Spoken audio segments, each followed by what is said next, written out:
Hello all, this is the next lecture about energy resources. Energy consumption of a nation is usually considered as an index of its development.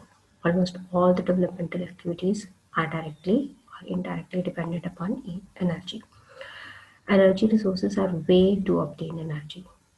So anything that can produce heat, move objects, or produce electricity is an energy resource. So a source of energy is one that can provide adequate amount of energy in a usable form over a long period of time. These sources can be of two types, renewable and non-renewable. Renewable resources, they can be generated continuously in nature and are inexhaustible. For example, wood, solar energy, wind, tidal, hydropower, biomass, biofuels, geothermal energy, and hydrogen, etc. These renewable resources are also known as non-conventional sources of energy, and they can be used again and again in an endless manner. Non-renewable resources have accumulated in nature over a long period of time and cannot be quickly replenished when exhausted. As for example, coal, petroleum, natural gas, and nuclear fuels like uranium and thorium. Wood is a renewable resource as we can get new wood by growing a sapling into a tree within 50 to 20 years. But it has taken millions of years for the formation of coal from trees and cannot be regenerated in our lifetime. Hence, coal is not renewable. So, next we are taking renewable energy sources: solar, wind, tidal, hydropower, biomass, biofuel, geothermal energy, hydrogen. This we will take one by one. Solar energy. Sun is the ultimate source of energy, directly or indirectly for all other forms of energy. Sun, we are dependent upon sun. The nuclear fusion reactions occurring inside the sun release enormous quantities of energy in the form of heat and light. Traditionally, we have been using solar energy for drying clothes and food grains, preservation of eatables, and for obtaining salt from seawater. Now we have several techniques for harnessing solar energy. Solar energy harvesting devices. They are solar cells, solar cooker, solar heat collectors, solar water heater, solar furnace, solar power plant. Here we can see the solar cooker and the solar panels which are working and providing the solar pump activity. This is the slide about how to connect solar panels to home.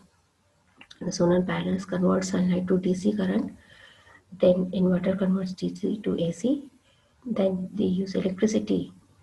In our homes we use it and extra electricity exported to electric grid.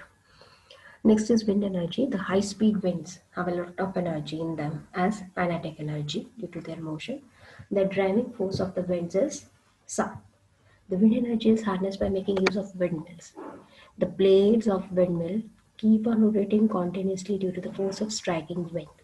The rotational motion of the blades drives a number of machines like water pumps, floor mills, and electric generators. A large number of windmills are installed in clusters called wind farms, which feed power to the utility grid and produce a large amount of electricity. These farms are ideally located in coastal regions, open grasslands, or hilly regions, particularly mountain passes and ridges where the winds are strong and steady. The minimum wind speed required for satisfactory working of a wind generator is 15 km per hour. Wind energy is very useful as it does not cause any air pollution. After the initial installation cost, the wind energy is very cheap. This is the picture about windmills and wind farms. Next is hydropower. Hydropower or water power is power derived from the energy of boiling or fast running water, which may be harnessed for useful purposes. The water flowing in a river is collected by constructing a big dam where the water is stored and allowed to fall from a height. The blades of the turbine located at the bottom of the dam move with the fast moving water, which in turn rotate the generator and produces electricity. Mini or micro hydropower plants can also be constructed on the rivers in hilly regions for harnessing the hydro energy on a small scale. But the minimum height of the waterfalls should be 10 meters. Hydropower does not cause any pollution. It is renewable, and normally the hydropower projects are multi-purpose projects helping in controlling floods, used for irrigation, navigation, etc. Next is geothermal energy. It is the heat that comes from the subsurface of the earth. It is contained in the rocks and fluids beneath the earth's crust and can be found as far down to the earth hot molten rock called magma. The energy harnessed from the hot rocks present inside the earth is called geothermal energy. High temperature, high pressure steam fields exist below the Earth's surface in many places. This heat comes from the fission of radioactive material naturally present in the rocks. In some places, the steam or the hot water comes out of the ground naturally through cracks in the form of natural geysers, as in Manikaran, Kullu, and Sona in Haryana. Sometimes the steam or boiling water underneath the earth do not find any place to come out. So we can artificially drill a hole up to the hot rocks, and by putting a pipe in it, make the steam or hot water gush out through the pipe at high pressure, which turns the turbines of a generator to produce electricity. In USA and New Zealand, there are several geothermal plants working successfully. Next is biomass energy. Biomass is the organic matter produced by the plants or animals, which include wood, crop residues, cattle dung, manure, sewage, agriculture waste, etc. This can be of energy plantations and petrocrops in the form of two types. Agriculture and urban waste biomass can also produce the biomass energy. The burning of plant residues or animal waste cause air pollution and produce a lot of ash as waste residue. The burning of dung destroys essential nutrients like N and P, means nitrogen and phosphorus. Therefore, it is more useful to convert the biomass into biogas or biofuels. Next is biogas. It is a mixture of methane, carbon dioxide, hydrogen, and hydrogen sulfide. The major constitution is of this methane. Biogas is produced by anaerobic degradation of animal wastes in the presence of water.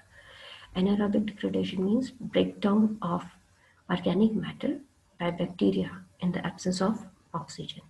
Biogas is a non-polluting, clean and low-cost fuel which is very useful for rural areas where a lot of animal waste and agriculture waste are available. India has the largest cattle population in the world and has tremendous potential for biogas production. From cattle dung alone, biogas of a magnitude of 22,500 millimeter cube can be produced annually. This is the picture about the biogas and its use.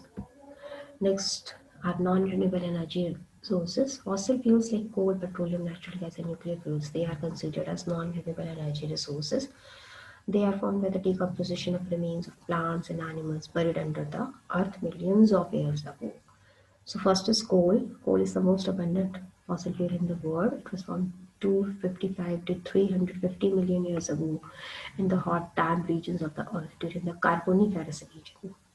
Three types of coal are anthracite, hard coal, bituminous, soft coal, lignite, brown coal. Anthracite coal has maximum carbon 90% and calorific value is 8,700 kilocalorie per kilogram. Bituminous, lignite, and peat contain 80, 70, and 60% carbon, respectively. Petroleum is the lifeline of global economy. Petroleum is a cleaner fuel and as compared to coal as it burns completely and leaves no residue. Liquefied petroleum gas, which is LPG. The main component of petroleum is butane and the other being propane and ethane. The petroleum gas is easily converted to liquid form under pressure as LPG. It is odorless, but the LPG in our domestic gas cylinders give a foul smell. And this foul smell is due to ethyl mercaptan, a foul smelling gas added to LPG so that any leakage of LPG from the cylinder can be detected instantaneously. Oil fields in India are located at Digboi, Assam, Gujarat plains and Bombay High offshore areas in deltaic coasts of Godavari, Krishna, Kaveri and Mahanadi. Next is natural gas. It is mainly composed of methane. 95% of methane is present with the small amounts of propane and ethane. It is a fossil fuel. Natural gas deposits mostly accompany oil deposits because it has been formed by decomposing remains of dead animals and plants buried under the earth. Natural gas is the cleanest fossil fuel. It can be easily transported through pipelines, has a calorific value of about 50 kilojoules per gram and burns without any smoke. Natural gas reserves are found in association with all the oil fields in India. Gas fields are found in Tripura, Jaisalmer, offshore areas of Mumbai and Krishna Godavari Delta. Natural gas, it is very useful. It is used as a domestic and industrial fuel, used as a fuel in thermal power plants for generating electricity, used as a source of hydrogen gas in fertilizer industry, and as a source of carbs in tire industry. CNG is used as an alternative to petrol and diesel for transport of vehicles. Delhi has totally switched over to CNG, where buses and auto rickshaws run too on this new fuel. CNG use has greatly reduced vehicular pollution in the city of Delhi. Synthetic natural gas is a mixture of carbon monoxide and hydrogen. It is a connecting link between a fossil fuel and substituted natural gas. Low-grade coal is initially transformed into synthetic gas by gasification, followed by catalytic conversion to methane. So, nuclear energy in the end we can say is usually considered another non-renewable energy resource, although nuclear energy itself is a renewable energy resource. The material used in nuclear power plants is not renewable. So nuclear energy harvests the powerful energy in the nucleus or core of an atom. It is known for its high destructive power as evidenced from nuclear weapons. Nuclear energy it can be generated into nuclear fission and nuclear fusion. Fission is the nuclear change in which nucleus of certain isotopes with large mass numbers are split into lighter nuclei on bombardment by neutrons. And a large amount of energy is released through a chain reaction, as we have seen in last lecture. In nuclear fusion, two isotopes of a light element are forced together at extremely high temperatures until they fuse to form a heavier nucleus, releasing enormous energy in the process. It is difficult to initiate the process, but it releases more energy than nuclear fission. So, this is all about nuclear energies and all about these non-renewable and renewable energy sources. So stay tuned for the next lecture. Thank you.